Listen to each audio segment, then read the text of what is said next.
जो 25 सालों से मुंबई पर, मुंबई महानगर पालिका में उनका राज है, उन्होंने 22 अक्टूबर को डिक्लेयर कर दिया और सामना न्यूज़पेपर में आर्टिकल आ गया, घोषणा कर दी, कार्यक्रम कर दिया। मेरी बात गहराई से सुनिए, हम किसी धर्म के खिलाफ भारतीय जनता पार्टी हो नहीं सकती। भाषावाद, प्रांतवाद, धर्मवाद, ये झगड़ा लगाने का काम भारतीय जनता पार्टी का नहीं है। हम तो सबका साथ, सबका विकास का नारा लेकर चलने वाले मोदी जी के कार्यकर्ता है और इसके लिए सभी समाज को साथ में लेकर, ये मैदान का नाम भी प्रगति मैदान है, प्रगति की ओर बढ़े, इस प्रकार का कार्यक्रम करने वाले लोग हैं। जब हम सबका साथ, सबका विकास की बात करते हैं, तब हम इस बात को भी स्पष्ट करना चाहते हैं, हमारा ये भी कार्यक्रम है, justice to all, justice to all, appeasement of none, न्याय सभी को, लेकिन तुष्टीकरण और अपीसमेंट किसी का भी नहीं। हम एक भारत श्रेष्ठ भारत मानने वाले लोग हैं। हिंदू, मुस्लिम, सिख, ईसाई सबको लेकर भारत का प्रगति और विकास करना, ये मोदी जी ने सपना देखा है। लेकिन उद्धव ठाकरे की शिवसेना ने मुंबई महापालिका में जब अपना पराभव होता दिखा दिया, तब धर्म और भाषा के बीच का नया अलगाववाद पैदा करना शुरू कर दिया। 22 अक्टूबर को सामना में उन्होंने ये बात कही कि अब उद्धव जी की शिवसेना को मराठी और मुस्लिम का समर्थन। अरे दोनों भी भारतीय जनता पार्टी को मानते हैं और दोनों के साथ भारतीय जनता पार्टी है।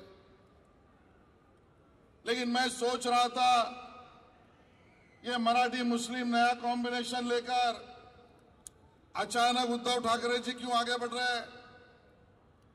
इस देश के विकास में मराठी भी उतना ही काम करता है जितना मेरा देशभक्त मुस्लिम भाई मेरे साथ रहता है। लेकिन चुनाव के गणित को जीतने के लिए जब हमने क्या किया ये कहने के लिए कुछ बचता नहीं, तब जाति और धर्म के आधार पर वोट मांगे जाते हैं।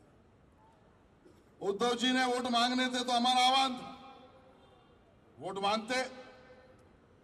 हमने कितने मैदान किए उस पर वोट मांगते, हमने कितने गार्डन किए उस पर वोट मांगते, हमने कितने स्कूल किए उस पर वोट मांगते, हमने कितनी हॉस्पिटल्स किए उस पर वोट मांगते, हमने कितना ब्यूटिफिकेशन किया उस पर वोट मांगते, हमने कितने स्कूलों में कंप्यूटराइजेशन किया उस पर वोट मांगते।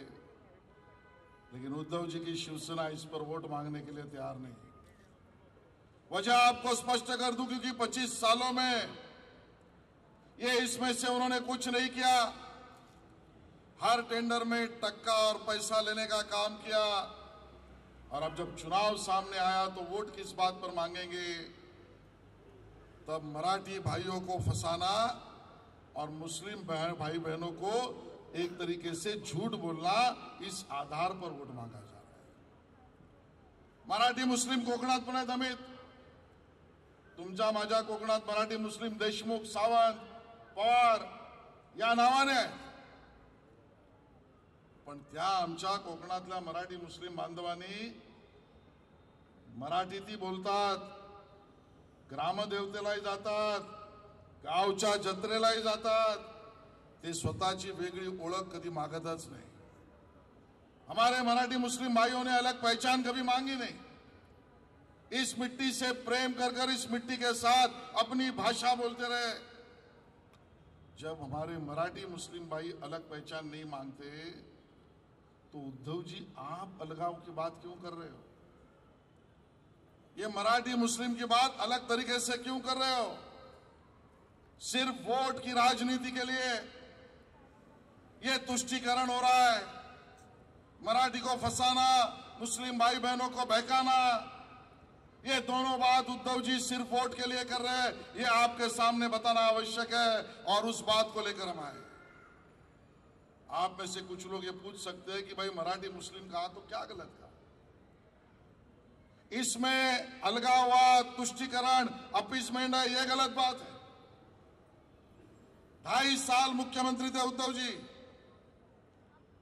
हमारे किसी भी मुस्लिम भाई बहन ने ये मांग नहीं की थी। कोविड का समय था। कोविड के समय के भ्रष्टाचार के सारे मुद्दे अतुल जी ने बताए। हम तो अपनी जान बचाने के लिए लगे थे। हमको कोविड न हो, हुआ तो दवाई मिले, हमको हॉस्पिटल में बेड मिले, बेड के बाद अगर हम अच्छे हुए तो क्वारंटाइन में जगह मिले। अपनी तकलीफ तो जान बचाने की थी भाई साहब। उद्धव जी की चिंता थी मुख्यमंत्री इस नाते आपकी मेरी जान बचाना इतने तक नहीं थी। ना किसी ने मांग की थी, ना किसी का विषय था।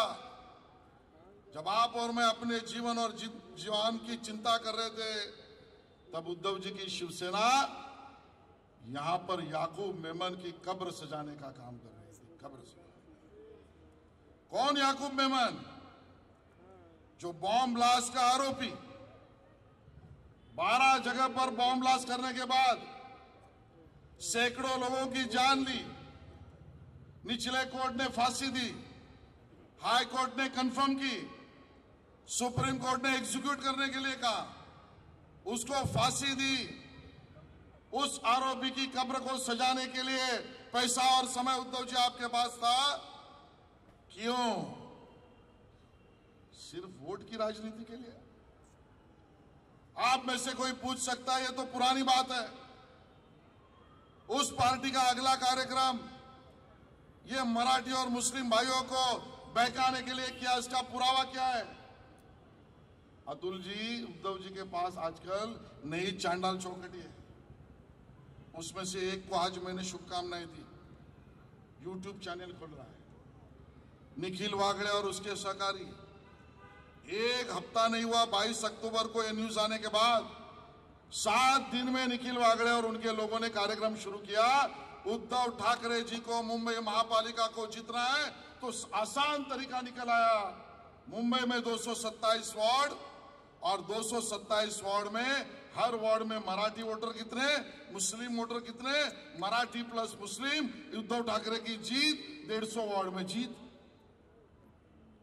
काम के आधार पर नहीं, इस तरीके से भाषा और धर्म के आधार पर जीतने के लिए नया ये स्वार्थी फॉर्मूला निखिल वागड़े और एक संपादक का नाम नहीं लेता हूं अतुल जी में, इन लोगों ने शुरू कर दिया। यही तो प्रूफ है कि आगे का कार्यक्रम आप क्या करने वाले हो। बातें कितनी बताए। अरे इस मुंबई शहर में जब आपकी सरकार थी तो वोट पाने के लिए, और वो भी मेरे मुस्लिम भाई बहनों को बहकाने के लिए, आपके मन में जो सवाल था उस आधार पर वोट ना कभी मराठी का मिलेगा ना मुस्लिम का मिलेगा। मैं पूरे मुंबई में घूमता हुआ आया हूं, मैंने सबकी नजर में देखा है। तो वोट देना है तो नरेंद्र मोदी जी के विकास के काम पर देना है, ये बात हर किसी के आंख में स्पष्ट है। और अमित जी, मुझे नहीं पता चलता मराठी मुस्लिम अगर चलता है उद्धव जी को, तो मराठी और गुजराती का विरोध क्यों है? गुजराती के खिलाफ भाषण क्यों करते हो? मराठी और जैन एक साथ चले, उस बात से परे क्यों हो? मराठी और उत्तर भारतीय एक साथ काम करे तो उस उत्तर भारतीय के खिलाफ क्यों हो? मराठी और बिहारी एक साथ चले तो उस बिहारी के खिलाफ क्यों बोलते हो? मराठी और दक्षिण भारतीय एक साथ काम करे तो उस दक्षिण भारतीय के खिलाफ आंदोलन क्यों करते हो? आप हिंदुओं में भी बंटवारा करना चाह रहे हो, मुसलमानों को भी बहका रहे हो, मराठी को भी फंसा रहे हो। औरंगजेब का स्वप्न रहा है की आजच्या या महाराष्ट्रातल्या मातीतल्या मराठी माणसावर म्लेच्छांनी राज्य करावं, औरंगजेबाने राज्य करावं, हे औरंगजेबाचं स्वप्न होतं। औरंगजेबाचं स्वप्न पूर्ण होऊ शकलं नाही, कारण तुमचा माझा बाप छत्रपती शिवाजी महाराज आजही आपल्यामध्ये प्रेरणेतना जिवंत आहे। औरंगजेबाचं राहिलेलं स्वप्न मराठी माणसांवर इतरांनी राज्य करावं हे उद्धव ठाकरे आता पूर्ण करायला निघाले, केवळ मतांसाठी। और वोट की राजनीति कहां तक लेके जाती है? अरे सबको साथ लेने की बात करो। वोट की राजनीति आस्ते आस्ते उद्धव जी को ये कार्यक्रम करने में प्रेरित कर रही है कि भगवान राम का मंदिर जब अयोध्या में बना, कोई दंगा नहीं हुआ, सैकड़ों साल दंगे चलते थे। ये पहले 7 सालों में ऐसा दिखाई पड़ा, ना हिंदू लड़ा ना मुसलमान लड़ा, जो हुआ वो कोर्ट में हुआ। दोनों ने अपनी दलील रखी और दोनों के दलील के बाद सुप्रीम कोर्ट के 5 जजेस ने, 5 जज ना अतुल जी, 5 जजेस ने निर्णय दिया और वो भी एक मत से दिया। राम मंदिर का काम शुरू हुआ, हिंदुस्तान में सभी हिंदुस्तानी खुश हुए। नाराज हुआ तो एक ही दल और एक ही पार्टी, वो थी शिवसेना और उद्धव जी। राम वर्गणी का भी विरोध किया, राम जन्मभूमि के जगह पर भी झगड़ा लगाया। अरे ऐसी कौन सी मजबूरी थी उद्धव जी कि राम मंदिर का भी आप स्वागत नहीं कर सके? काशी विश्वेश्वर का मंदिर बना, गंगा मैया की कसम लेकर जीने का रास्ता चलने वाला हर हिंदुस्तानी उस बाबा काशी विश्वनाथ के चरणों में मस्तक रखता है। उस काशी विश्वेश्वर का मंदिर हुआ। मैं देख रहा था न्यूज़पेपर में अतुल जी की एक लाइन का तो स्वागत, एक लाइन का ये उद्धव जी करे, उन्होंने नहीं किया, उन्होंने नहीं किया। मेरे को अभी अमित साटम जी बता रहे हैं, सच है, 100 साल की परंपरा सार्वजनिक गणेशोत्सव की लोकमान्य तिलक जी ने शुरू की। 100 साल में पहली बार लालबाग का राजा नहीं बैठा। ये लालबाग का राजा क्यों नहीं बैठा? तो उन्होंने नहीं तय किया।